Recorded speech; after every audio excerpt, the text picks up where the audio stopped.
Je vote pour la science avec Isabelle Burgon. Bonjour à vous, j'espère que vous allez bien.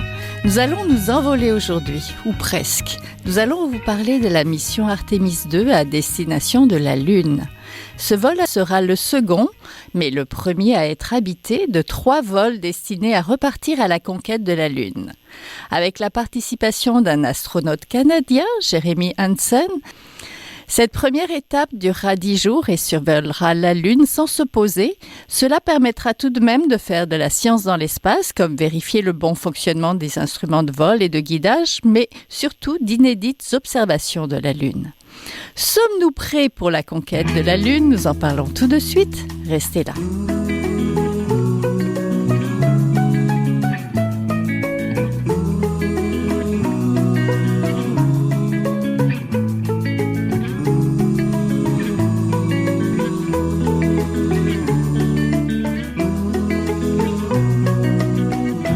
Je vote pour la science. Aujourd'hui, nous allons parler de la mission Artemis 2 avec 2 spécialistes. Je suis en compagnie de Marie-Michelle Limoges, la directrice scientifique de l'éducation et des collections du Cosmodrome de Laval, qui est un musée consacré aux sciences de l'espace. Bonjour. Bonjour. Je suis aussi en compagnie de Mathieu Caron, le directeur du Bureau des astronautes, sciences de la vie et médecine spatiale à l'Agence spatiale canadienne. Bonjour. Bonjour. Donc, la prochaine fenêtre de lancement de la mission Artemis 2 s'approche et donc le retour des humains sur la Lune aussi, de manière plus durable. Est-ce que cela présage un premier saut vers Mars, un tremplin à 400 000 km? Nous allons voir ça.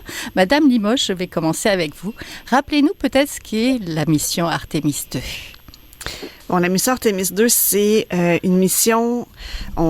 Moi, je l'explique là, comme une mission test, un peu comme, vous savez, quand un avion va voler pour la première fois avec un pilote d'essai, c'est le premier vol habité de la fusée SLS avec la capsule Orion. C'est vraiment un test pour voir si on est prêt à aller marcher sur la Lune. Donc, on n'ira pas sur la Lune, mais on va aller vers la Lune avec un astronaute canadien qui va être le premier non-américain à participer à une mission d'exploration lunaire. Donc ça, c'est extraordinaire en soi. Ils vont s'approcher de la Lune, ils vont tourner autour de la Lune, tester le vaisseau. Bon, là, on va en parler peut-être plus en détail des objectifs, mais ils vont pouvoir voir la Lune de près, voir la face cachée de la Lune. Là. Ça fait longtemps qu'il y a des humains qui n'ont pas regardé avec leurs yeux la face cachée de la Lune et revenir. Et avec toutes les données qu'on va ramasser, mais là, on va pouvoir savoir si Artemis 3, qui est la mission prévue pour un alunissage avec des humains, mais va pouvoir se faire. Est-ce que ça vous excite plus que les JO de Milano Cortina? Oui, c'est sûr, les Jeux olympiques, c'est incroyable. Puis il y a des beaux parallèles à faire avec les Jeux olympiques.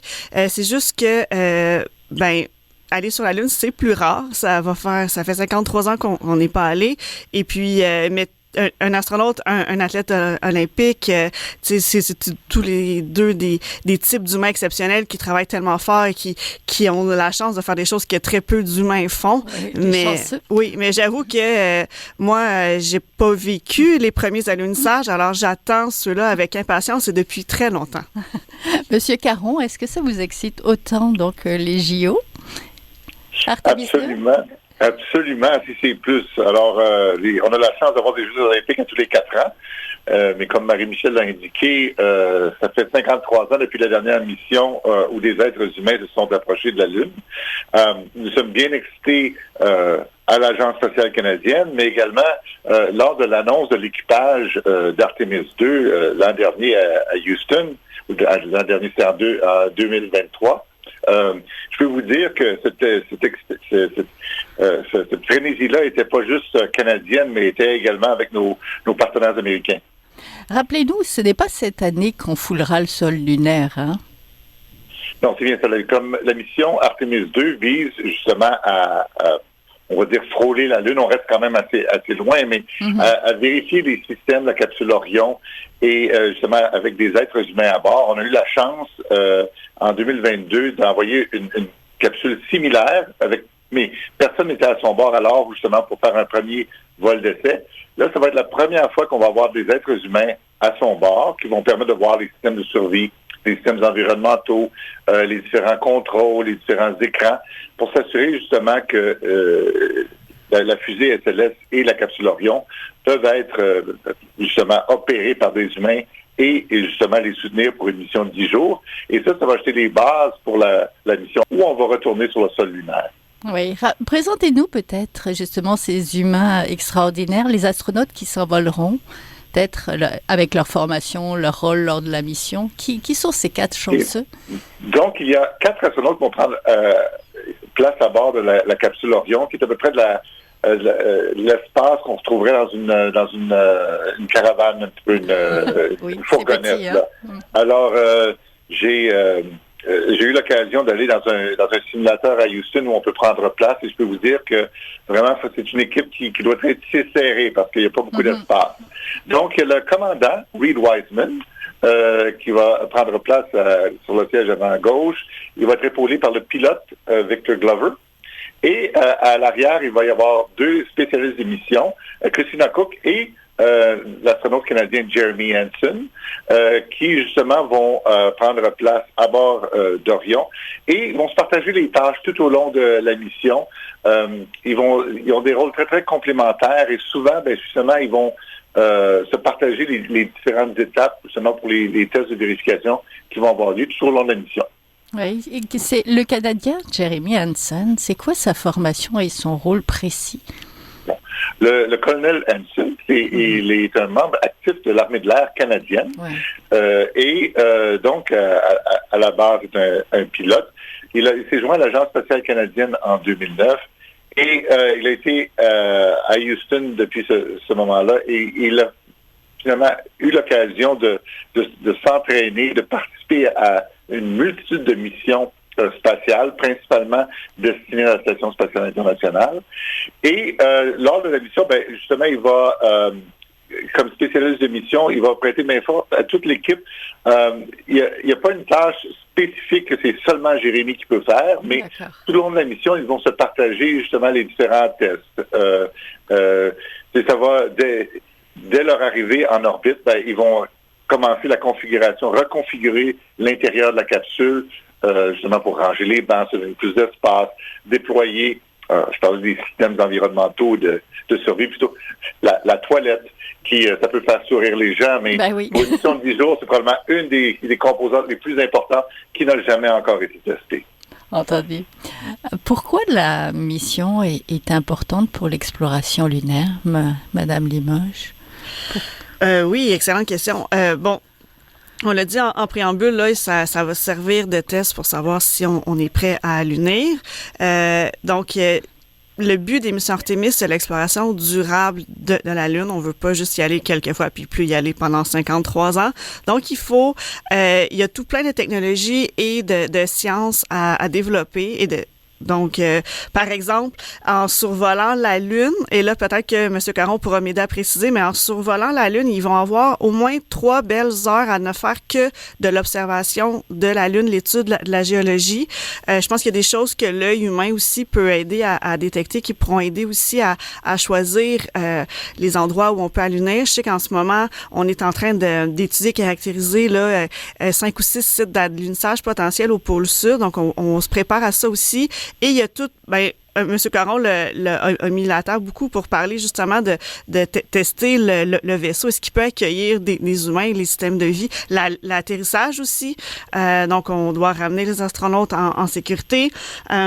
Donc, c'est vraiment, ça va mettre la table pour les futures missions. C'est une mission qui est extrêmement importante.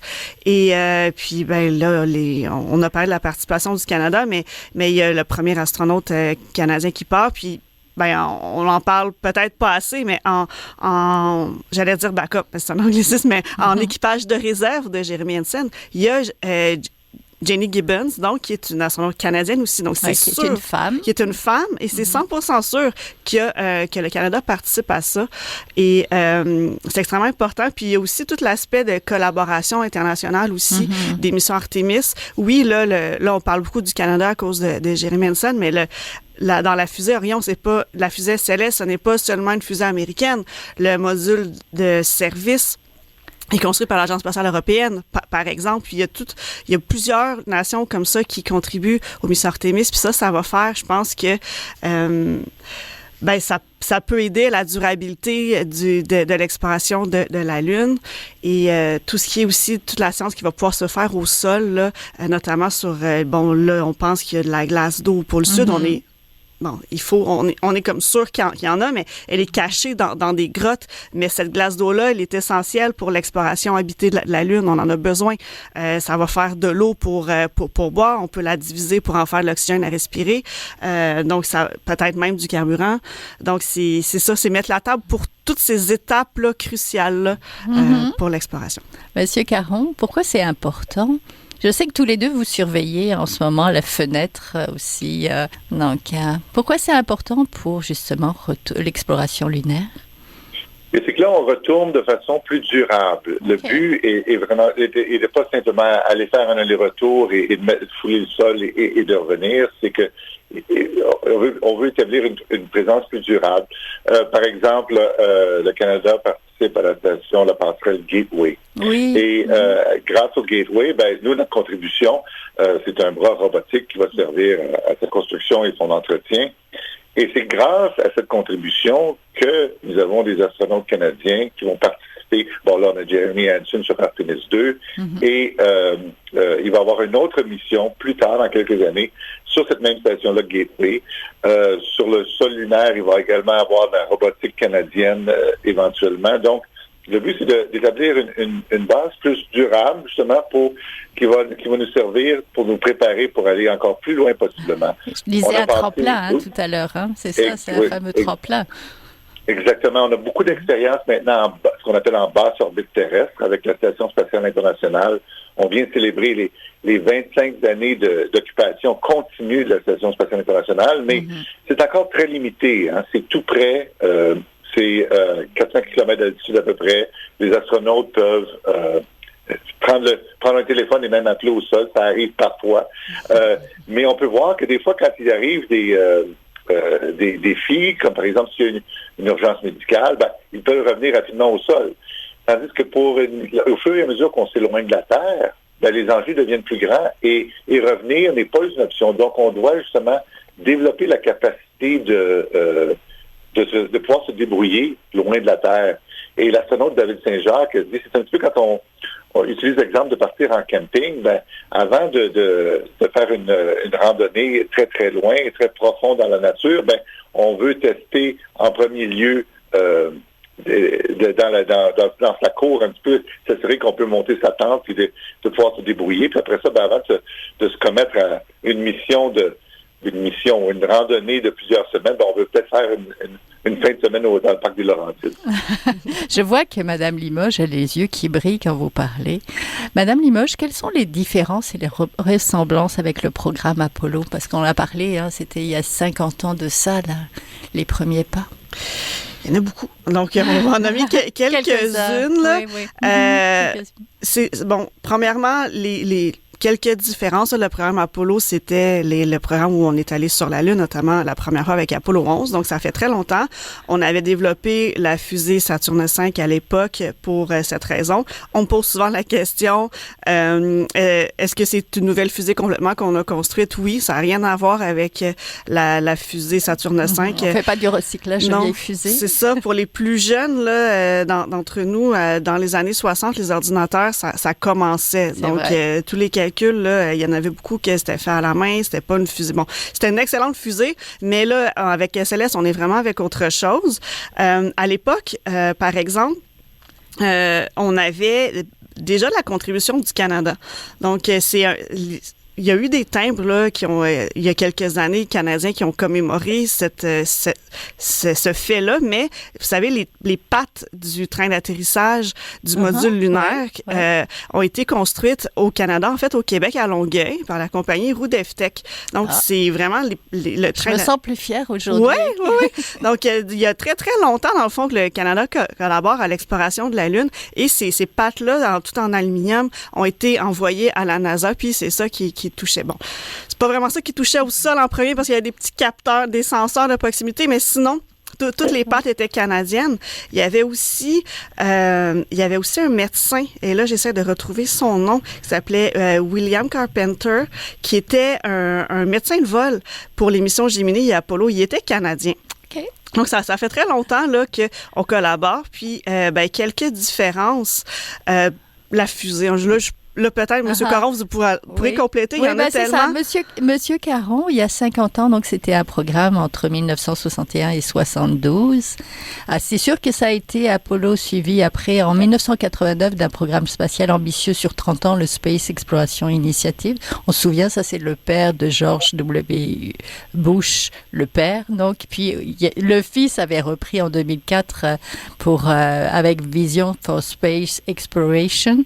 Donc, mais Apollo, il y a 50 ans, concrètement, Monsieur Caron, les ressemblances, les différences avec ce qu'on vit actuellement?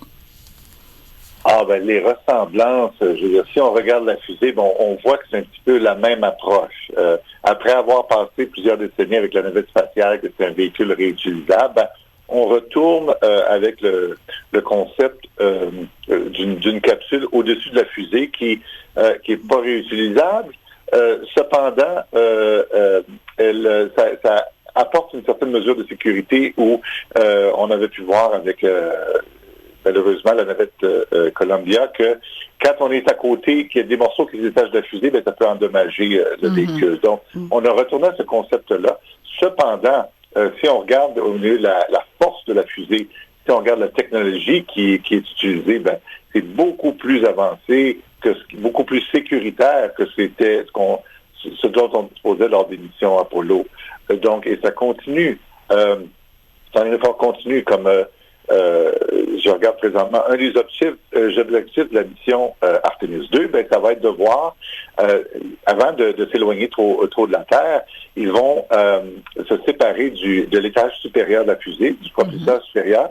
Ils vont simuler des approches justement comme s'ils voulaient faire un arrimage avec ce module-là. Ils ne feront pas, ils vont se limiter à une proximité maximale de 10 mètres. Mais c'est parce que ça va être important pour Artemis 3, parce que la capsule Orion ne pourra pas allunir elle-même.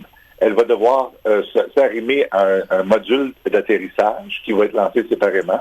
Et ça, c'est un petit peu la même approche qui avait été utilisée pour Apollo, où le module d'atterrissage se séparait de la capsule Apollo pour atterrir sur la Lune et revenir. Donc, que les astronautes puissent être capables de procéder à ces alignements-là qui demandent une très grande précision et un arrimage, ça, c'est une des choses qui va être testée lors d'Artemis 2 quelques heures après le décollage seulement. Entendu. Madame Limoges, il y a eu une simulation de lancement. C'est quoi et ça sert à quoi et c'est pourquoi? Bon, ça sert à savoir si la fusée est prête à décoller. La fusée, elle est assemblée dans un hangar. Oui. Donc là, quand on est prêt, tout ça est assemblé. Là, on sort la fusée. C'est ce qu'on a fait là dans les dernières semaines. Donc, c'était très, très long. Là, le véhicule qui transporte la fusée avec des chenilles. Très tranquillement. Là, la fusée est sur son pas de tir. Et là, ils vont faire un test de compte à rebours à la fusée sans les astronautes. La fusée, donc, elle vide d'humains. Mais on va remplir la fusée de carburant, puis on va passer au travers toutes les étapes du décollage. Puis juste avant le décollage, on décolle pas et les astronautes sont pas dedans. Puis comme ça permet vraiment de vérifier les systèmes, le remplissage de la fusée. Ouais, ça s'est pas bien passé? Il y a eu les deux pépins principaux dont on nous a parlé, c'était dont une fuite au niveau de l'hydrogène. Mm-hmm. Donc, ça peut fuir un peu, mais là, on était un petit peu au-dessus de ce qu'on était confortable, parce que là, l'hydrogène, c'est une extrêmement petite molécule, donc là, ça sort facilement, ça fuit où ça peut. Et il y a aussi, c'est l'occasion à ce moment-là, quand la fusée est sur son pas de tir, que l'équipe qui s'occupe de bien installer les astronautes dans la capsule et de refermer le tout, puisse se pratiquer sans les astronautes. Oui. Et là, au niveau là je pense du verrouillage, de la pressurisation là, de la capsule aussi, on aurait besoin d'un autre tour de roue. Là. On a besoin d'un succès du test comme ça, du compte à rebours pour pouvoir lancer la fusée. Lancer le go, finalement. Donc, Monsieur Caron, vous l'avez évoqué un petit peu tout à l'heure, le rôle du Canada dans cette mission et pourquoi on a obtenu une place. Là, on a un astronaute sur ce vol. Donc, c'était qu'on fournira à la Station spatiale lunaire Gateway un système robotisé hautement autonome. C'est un bras robotisé, un peu comme celui de la Station internationale, si je comprends bien. Expliquez-nous ce que c'est, ce bras. Oui, c'est bien ça. Donc, le Canadarm3, on n'est pas toujours très original dans nos noms, mais... Après le 2, donc, oui. C'est ça. Il est basé comme, justement, sur le succès du Canadarm2. Donc, sur la station spatiale, la contribution canadienne, on n'a pas un module canadien, mais on a un système robotique canadien qui est composé du Canadarm2 et de Dextre. Et ce système robotique-là, si je peux prendre quelques secondes pour l'expliquer sur la station spatiale, mais sans lui, il aurait été tout simplement impossible de construire la Station spatiale internationale. Et ça veut dire que pendant de 2001 à 2011, lors de toutes les visites de la navette, ce système robotique-là canadien a été critique justement pour l'assemblage des morceaux de la station spatiale. Et depuis ce temps-là, Dextre est utilisé à toutes les semaines avec le Canadarm2 justement pour en assurer de l'entretien. Oui, je veux que vous rappeliez que Dextre, c'est le petit robot. C'est quelque chose de fascinant à aller voir. C'est un petit robot avec, avec des mains, des senseurs aussi. Donc, oui, c'est bien ça. C'est un petit robot relativement parlant parce que le Canadarm2 fait 17 mètres de longueur et les bras de Dextre, oui. C'est des petits bras qui font 3 mètres chacun. Donc, mais ça a démontré à la communauté internationale l'utilité de la robotique et l'expertise canadienne. Alors, quand est venu le temps de préparer la prochaine station, ben là, tout le monde se sont tournés vers le Canada et dit « Hey, vous êtes bon en robotique, seriez-vous prêt à contribuer justement ce manipulateur robotique? » Parce qu'on a démontré que parfois, on s'en sert pour des opérations qu'on n'avait même pas envisagées au niveau de la conception de la station. Donc, c'est une versatilité qui nous a très, très bien servi. Et c'est grâce à ça que là, maintenant, on peut, comme Mme Limoges l'a remarqué, qu'on a le premier non-américain à s'aventurer autour de la Lune, ça va être un Canadien. Oui.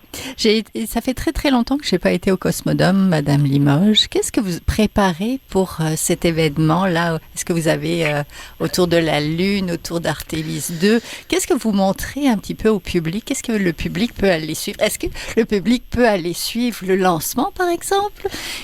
Bon, plusieurs volets à cette question. Premièrement, qu'est-ce qu'on prépare? Premièrement, depuis un an, la compagnie Roudef-Tech nous permet d'exposer. C'est la seule patte qui reste du module lunaire au Canada. Super. Donc, on a cet objet-là qui nous permet de partir la discussion sur l'exploration de la Lune avec les gens. Sinon, dans notre programmation pour les camps de jour, là, on est vraiment à mettre les derniers points sur les i pour la programmation du camp de jour de la relâche. Parce qu'il y a la relâche au mois de mars aussi. Donc... On n'a pas le choix. Là, c'est Jeremy Hansen, c'est biographie, sa mission, tout ça. On va aussi avoir des télés qui vont diffuser toutes les belles vidéos de vlogs là, que Jeremy Hansen a fait. On va diffuser ça pendant la semaine de relâche. C'est notre thème, dans le fond. On en parle le plus possible. Et pour savoir si on fait un événement, nous, notre cœur de cible, le public, c'est la famille. Donc, si le lancement a lieu en pleine nuit, on sera pas en mesure de le faire. Là, il y a beaucoup de flights de lancement qui sont prévus la nuit. Donc, ça va vraiment dépendre. Je vais me le noter sur mon agenda, moi, pour si jamais c'est en journée. Finalement, on peut... On est comme les astronautes, on est sur les qui-vive, on attend d'avoir la date, puis on se tient prêt. Oui. Monsieur Caron, parlez-nous un peu du vaisseau Orion et de la vie à bord. On va prendre des mesures sur les astronautes avant leur départ et après à leur retour. Et vont faire quelques prélèvements, mais ils n'ont pas énormément d'équipements qui vont, tout au cours, vont prendre des prélèvements de salive, justement pour voir un petit peu quels sont les effets de bioanalyse sur le corps humain. Mm-hmm. Mais en gros, côté science, c'est, comme Mme Limoges l'avait fait remarquer, c'est lorsqu'ils vont passer derrière la face cachée de la Lune, ils vont passer plusieurs heures justement à scruter la face cachée de la Lune, puis évidemment, avec des caméras, avec leurs yeux, et justement noter tout ce qu'ils peuvent pour les géologistes qui attendent cette information-là avec beaucoup, beaucoup d'intérêt. Oui. Madame Limoges, Pourquoi on dit que c'est un tremplin pour aller sur Mars? Pourquoi on dit pas simplement on veut retourner sur la Lune et point, et c'est la Lune qui nous intéresse? Parce qu'en fait, c'est pas juste la Lune qui nous intéresse dans cette mission, ce que je comprends. C'est vraiment, si on va regarder là, les pages de la NASA sur le programme Artemis, tout ça, c'est Moon to Mars, en gros, là, les grosses infographies, on voit ça. C'est sûr que ça va être difficile d'aller sur Mars, mais Monsieur Caron, vous l'avez expliqué quand vous avez parlé de l'analogie pour le camping de David Saint-Jacques, mais exact, tout ce qu'on a appris en orbite basse, la Terre sur la santé des astronautes, les technologies développées, ça nous aide à aller vers la Lune. Mais là, après ça, apprendre à vivre sur la Lune longtemps dans l'environnement hostile. Là, vous avez parlé de santé, c'en est, comment on fait pour subsister, là, est-ce qu'on fait pousser des choses? Tout ces, comment on fait pour les radiations, toutes les réponses qu'on va pouvoir gagner vont pouvoir permettre de résoudre les problèmes qui vont permettre de nous emmener vers la planète Mars, parce qu'il y a encore plusieurs défis, dont celui des radiations, dont celui de la distance et de la durée du voyage. Juste le corps en apesanteur, il vieillit à une vitesse accélérée. Puis là, on parle d'un voyage qui va durer au minimum 1 an et demi, même si le vaisseau va super vite puis qu'on reste pas longtemps. Donc, il faut résoudre tout plein de problèmes, puis c'est vraiment une bonne première étape là, de le faire à 4 jours de distance de la Terre. Lorsqu'on va s'aventurer vers Mars, on doit être certain que nos astronautes vont être capables de travailler sur Mars et d'y revenir. Fait que ça, c'est vraiment c'est quelque chose qu'on doit voir. Fait qu'on sait ce qui se passe pour 6 mois, mais on est encore bien loin de plusieurs années dans l'espace. Et la dernière chose que je veux dire, c'est que on est excité par la mission d'un Canadien qui va s'aventurer autour de la Lune, mais tout ça a été mis en marche il y a des dizaines d'années, plusieurs décennies, au fur et à mesure qu'on investissait dans des programmes sur la navette spatiale, sur la station spatiale, et on n'imagine jamais à quel point ça va nous amener loin de la Terre. Oui, tout à fait. Jusqu'à Mars, on se le souhaite. Donc, merci beaucoup. On était en compagnie de Mathieu Caron, le directeur du Bureau des astronautes, sciences de la vie, médecine spatiale de l'Agence spatiale canadienne, et de Marie-Michèle Limoges, la directrice scientifique de l'éducation et des collections du Cosmodome de Laval. Merci à tous les deux. Merci. Merci. Voilà, c'est tout pour l'émission aujourd'hui. Je vote pour la science est une production de Science Presse avec Radio VM. À la régie de cette émission, Daniel Fortin. À la recherche cette semaine, la réalisation et le micro, Isabelle Burguin. Si vous avez aimé cet épisode, réécoutez-nous et suivez la page de Je vote pour la science pour ne rien manquer sur le site de Science Presse. Écrivez-nous si vous avez des bonnes idées d'émission ou des commentaires. Passez tous une très très belle semaine à notre antenne. Jin Jiahua est un chercheur typique de ceux pour qui les progrès de la bioinformatique ont préséance sur le sens biologique.